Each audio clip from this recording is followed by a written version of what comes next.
What if the treasure you have been searching for is closer than you think, but life must first transform you into the person capable of recognizing it? Long ago, in the fields of Andalusia, a shepherd named Santiago lived a life he understood. He knew where to find water and how to protect his flock. It was a settled existence until a recurring dream began to pull at him, a child telling him that a treasure was waiting for him near the pyramids of Egypt.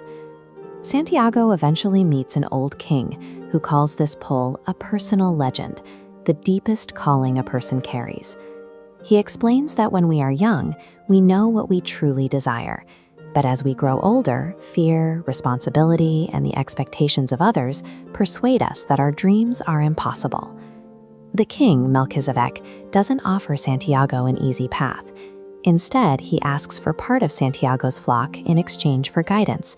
This forces the shepherd to make a decision that carries weight. There is a logic here that applies to any ambition. A dream that costs nothing can remain a fantasy forever. It only becomes a commitment when a person is willing to sacrifice something they currently value for the sake of what might be. Santiago sells his sheep and begins his journey. He learns quickly that dreams require movement to survive, but taking that first step immediately strips away his safety and invites significant risk. The reality of the journey arrives the moment Santiago lands in Africa. Within hours of arriving in the unfamiliar markets of Tangier, a man he trusted steals all his money. He is left alone in a foreign country with no resources and no way forward. Santiago faces a choice in the aftermath of this failure. He can see himself as a victim of a cruel world, or he can see himself as a traveler facing his first serious test. Instead of returning to Spain, he finds work at a struggling crystal shop. The owner of the shop is a merchant who has become comfortable doing things the same way, even as his sales decline. Looking at this graph, the merchant represents the stagnant line. He dreams of making a pilgrimage to Mecca, but never goes. He prefers the safety of imagining his dream over the uncertainty of living it. Santiago takes the jagged path of action. He begins cleaning the crystal, suggests new displays to catch the eye of passing customers, and eventually proposes serving tea in the crystal glasses.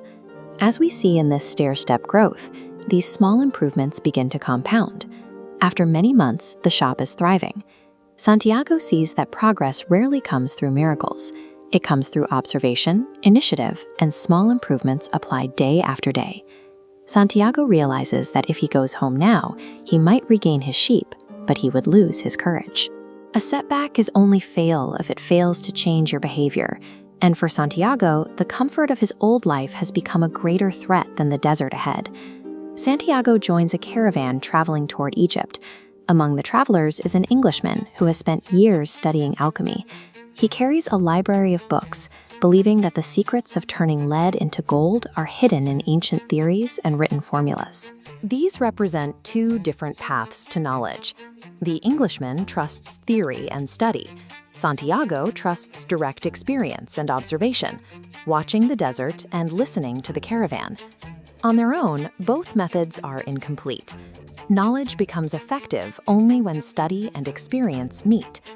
Consuming books and advice is useless if you are unwilling to test them against the friction of reality. At an oasis, Santiago meets a woman named Fatima and falls in love.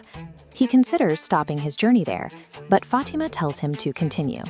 She shows that a healthy relationship should support a person's purpose, rather than requiring them to abandon their growth. As they move deeper into the desert, warriors capture Santiago and his teacher, the Alchemist. To save their lives, the Alchemist tells the warriors that Santiago can transform himself into the wind. If he fails to do so in 3 days, they will both be executed. Santiago is forced to confront his fear. On the 3rd day, he stands before the desert and tries to understand the forces around him. A violent sandstorm rises, astonishing the camp. Under this extreme pressure, Santiago stops thinking like a powerless shepherd and discovers a capability that his old, comfortable life never demanded from him. This transformation happens because Santiago was willing to operate while uncertainty remained. He stopped defining himself by his past identity and his fear, proving that courage is found in responsible action, even when the outcome is not guaranteed. Santiago finally reaches the pyramids. Overwhelmed, he begins digging in the sand, convinced the treasure is near. But instead of gold, he is found by thieves. They attack him and take everything he has left. When Santiago tells them about his dream, their leader laughs. He says he once had a dream of a treasure buried in Spain, beneath a sycamore tree growing inside a ruined church. But he says he wasn't foolish enough to cross a desert just because of a dream. Santiago realizes the truth. The treasure was waiting in the very place where his journey began. This raises a question. Why endure the loss, the work in the crystal shop, and the dangers of the desert if the goal was at the starting line? Because the young shepherd who first slept under that tree would not have known what to do with the treasure. The journey did not change the location of the gold, it changed the person. He needed the struggle to develop the resilience and the wisdom to recognize the value of what was already close to him. This story is a reality check for how we view our goals. Loop 1 shows a common myth, that desire alone is enough. But the story proves Loop 2. Vision only leads to success when it is paired with disciplined action and the willingness to adapt through setbacks. The universe didn't hand Santiago his dream. He earned it by improving a shop, learning from a desert, and facing his fears. The friction of the journey was the actual mechanism that prepared him for the result. What dream have you postponed, and who must you become before you are ready to receive it?